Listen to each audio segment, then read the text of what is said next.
Hello YouTube, welcome to Sin City Living. As always, please hit the like and subscribe buttons.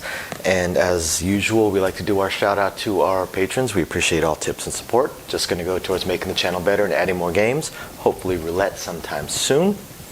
So for today's episode, I just want to go over some of the systems that we have already gone over in the past, but explain them in a little bit more detail. The thing with systems, and I'm addressing this because it came up in some of the comments to some of our other videos. The thing about systems is really it comes down to basically about 5 or 6 systems that actually work. Everything else is just a variation of those systems. Hedge variations are just variations of place bet, come bet, don't come, don't pass systems, pass line systems. Regression strategies are just variations of pass line and place bet strategies. 2-point, 3-point mollies, just variations of come bet strategies and don't come strategies. So everything boils down to just a few different types of strategies. So I just want to go over a few of them. We had somebody ask what my favorite strategy was, because I had mentioned my second favorite strategy, and honestly, which one of those is my favorite and which one is my second favorite kind of depends on the day and my mood. So I want to go over the most common strategies and what is probably just works out to the absolute best strategies. Now keep in mind that every strategy will work in the right kind of role. The game is very much dependent upon luck, upon the dice. As you guys already know from our other videos, we don't do live rolls very often. We mostly go over the statistical likelihood of numbers rolling in certain sequences over certain lengths of time. Because if you're playing a strategy, you probably play a lot of dice, and over time the percentages will smooth out. Of course, there are spikes, and those spikes are what makes the strategies interesting and can also make them profitable. But overall, it breaks down to really just a few strategies that are super strong or super likely to work over time. And then it's just going to depend on how aggressive the strategy is. So we're going to go over this as if it were a $10 minimum bet table. You can just scale it up for $15, $25 minimum tables, or you can scale it down for $5, or if you happen to manage to find one still in existence, $3 tables. Although I don't recommend playing a $3 table. There's you're actually losing some change here and there on just about every single hit. So these are what I consider, in my experience, from what I've seen, as the 3 best strategies. There are other ones that work, and I'll feature those in another video. But we'll say I'm actually going to run a couple variations of one of them. Actually, let's do it this way.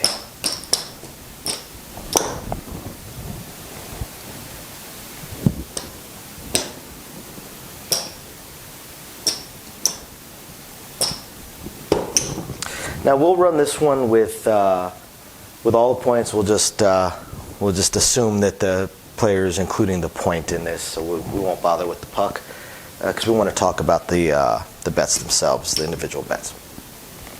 Now, what do we have here? Well, what we have here is, actually that still won't work. What we have here is, in this position right here, we have the classic iron cross. You've got 3 units on the 5, 6, 8, and then 2 units on the field. We have to do it this way because, again, we're simulating a $10 table, which means that if we want these bets to be higher than that one, we need to go up to 18 on the 6 and 8 and 15 on the 5. And then for the other 3 bets, we just have the standard 64 across, including the point. Again, we'll just pretend that something is marked and then move on from there. I'll just get the puck off the table out of the way. And what we have here, some of the most common betting strategies and some of the best ways to go. The first one is just going to be the hyper-aggressive strategy. This is the one where from a 10 you go up to 25. Same thing on the 10. From 25 you're going to go up to 75. Which again, you would do the same thing on the 10. You're going to do them identical. From 75, you're going to go up to 200. From 200, you're going to go up to 600. From 600, you're going to go up to 1500. And then from 1500, you're going to go up to 2000 or 3000, whatever the table limit may be. I'm going to assume the table limit is 2000. Could even be 1,000. There's a lot of off-strip places where your table limit is going to be $1,000. We'll say 2,000. It'd be a nice middle ground. You can, of course, go up to 3,000. Then your next hit, you go up to 5,000, 10,000, whatever the table limit is going to allow you to get to. So you would do the exact same thing on the 10. That's the hyper-aggressive strategy. The positive to this strategy is that if you happen to catch a long roll, you're going to make a ton of money. I'm going to discuss that near the end of the end of this video, some rolls that I experienced over the last week that and how people won money and how they maximized or minimized their profits. The downside is that if you don't catch the monster roll, you're losing money because you have to throw in some money continuously. So this method can win the most, but also generally loses the fastest. For the 5 and the 9, how would this work? Well, from 10, you're going up to a quarter. From a quarter, you're going to go to 60. From 60, you're going to throw in a little bit of money. You're going to go up to 150. From 150, you're going to go to 300. And again, you're going to do the same things on the 9.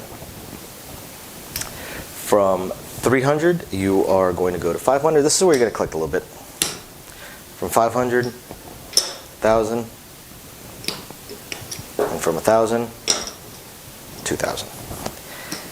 Same thing on the 9. And again, you're going to pump it up even higher if there's a higher table limit, or you're going to stop at 1,000 if there's a lower table limit. 6 and 8, we're going to do something very, very similar. We would throw in some extra money, go straight up to 30. And then from there, we would throw in a little bit extra money. Whoa, wrong color. Wrong flavor. And go straight up to 36. And from 36, we're either going to go up to 60 if you're really conservative, but most likely from 36, you're going to go all the way up to 78.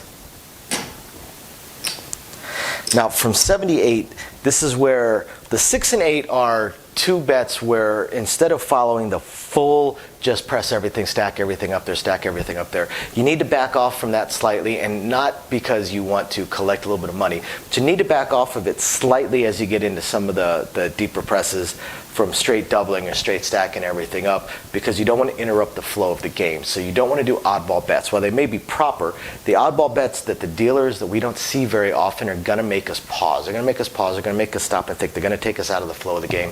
They're going to take us out of the reflexive paying and pressing that we're likely to do, which again will slow things down.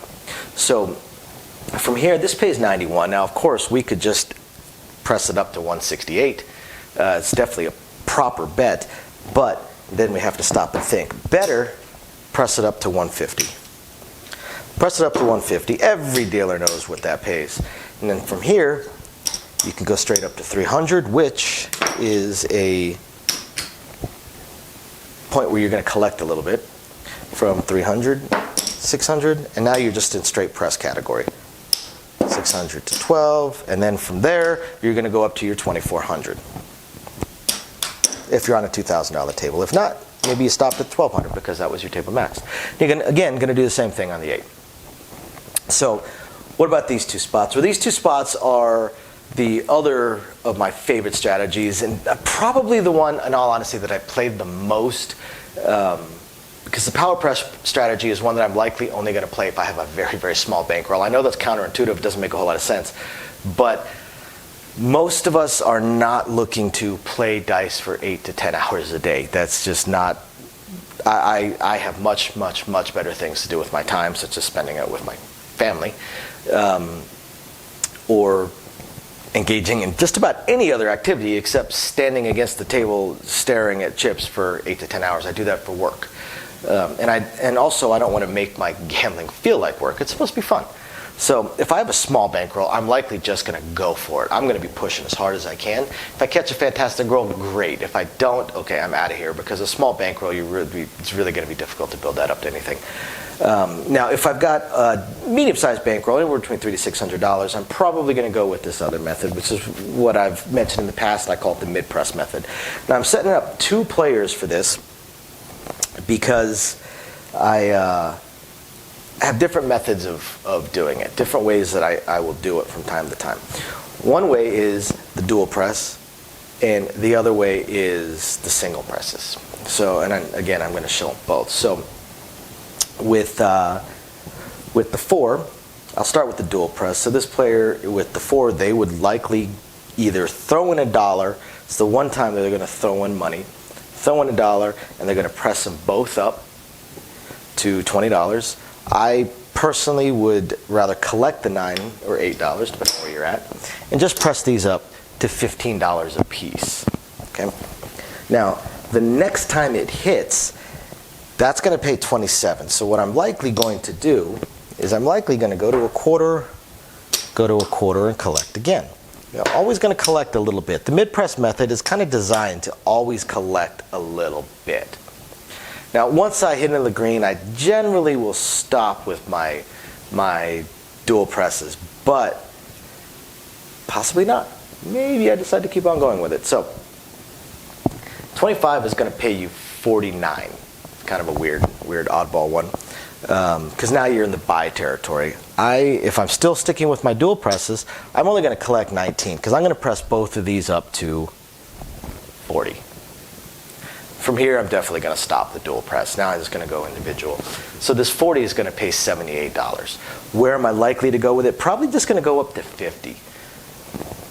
Or I could go up to 75, and I could collect the 43, because either way, you're collecting. You're going to be collecting. I'm collecting $40, which is pretty close to what my initial investment cost me, and considering that I've probably collected from other bets as well, I am definitely in the plus. Or I might just go to 50. And then from 50, I'm going to throw in the $2 for the vig, and I'm probably going to go to 100, collect the 48. From 100, throw in the $5, go to 200, collect $95. From 200, this is where I'm going to take a bigger jump. From 200, I'm going to go to 500. So I'm only going to collect $90, but at this point, I have made quite a bit of money, so I'm not too worried about it. For the 5 and 9, I would initially press them up to 15 each. Then I would press them up to a quarter each. And then from there, I'm going to go into my single presses.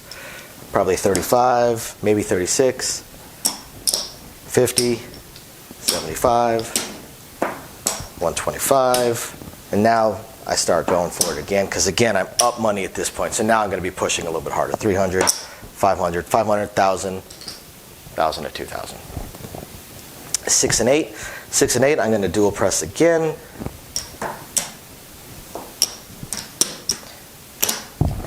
Go right there. Now, from here, I'm going to probably already stop the dual presses. Once I'm at 18 on the 6 and 8, it's best for me just to jump straight up to 30 and collect. So I go up to 30. Then from 30, I will throw in $2, go up to 42. 42, I'm going to take it up to 60. 60 to 90. 90 to probably 150, because again, I start taking bigger jumps at a certain point. Probably 90 to 150, 150 to 300, 300 to 600, so on and so forth. With the single press ones, I just eliminate the dual press, and I go pretty much a similar progression all the way up. I would go on the 6 or 8, I would go from 12 to 18, 18 to 30, 30 to 42, 42 to 60, unless I'm feeling really bold, and then I might go 42 to 90, 60 to 90, 90 to either 120 or 150, probably 150, and then so on and so forth. 5 and 9, first hit, probably going to take it up to 15. Could go up to 20, either way I'm collecting, but most likely going to go up to 15. Then from 15, I'm going to go to 36. It's an oddball one, but it pays exactly 50, so when I do my next press, they just swap the bets. I go from 36 to 50, 50 to 75, 75 to 125, to 300, 500, 1,000, 2,000. 4 and 10 is where I take a slightly larger jump right at the beginning, go straight to green. It's going to pay me $18, $19 in some places. I'm going to say take me straight to a quarter. I'm going to collect $3 or $4. Then from a quarter, 50 cents, 75 or 100, and then straight presses. The 4 and 10 pay well enough that you tend to press a little bit tougher to get through.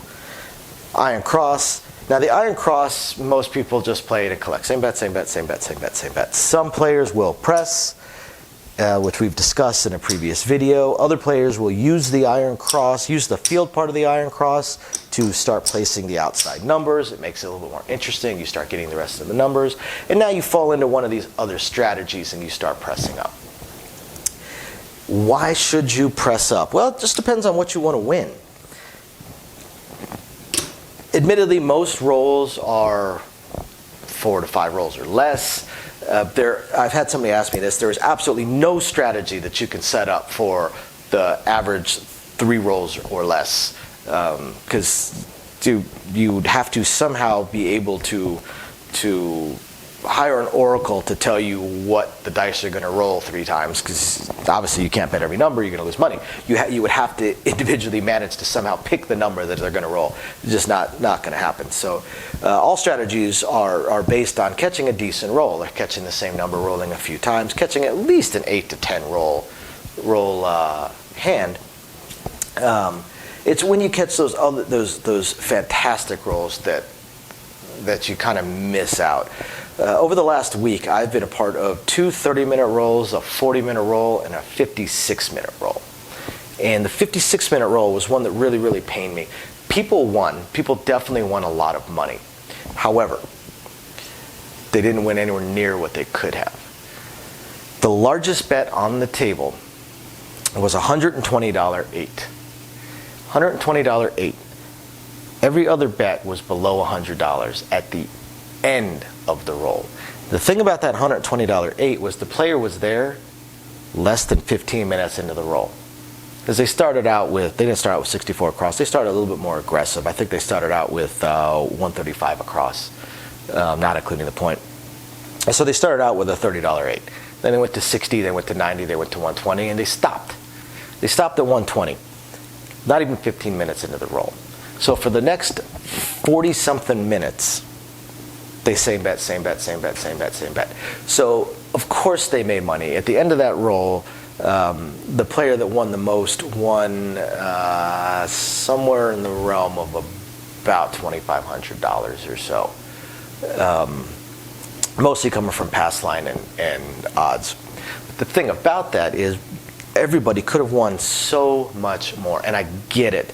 We get scared. We don't want to raise the bet up any higher, because what if the next roll is a 7?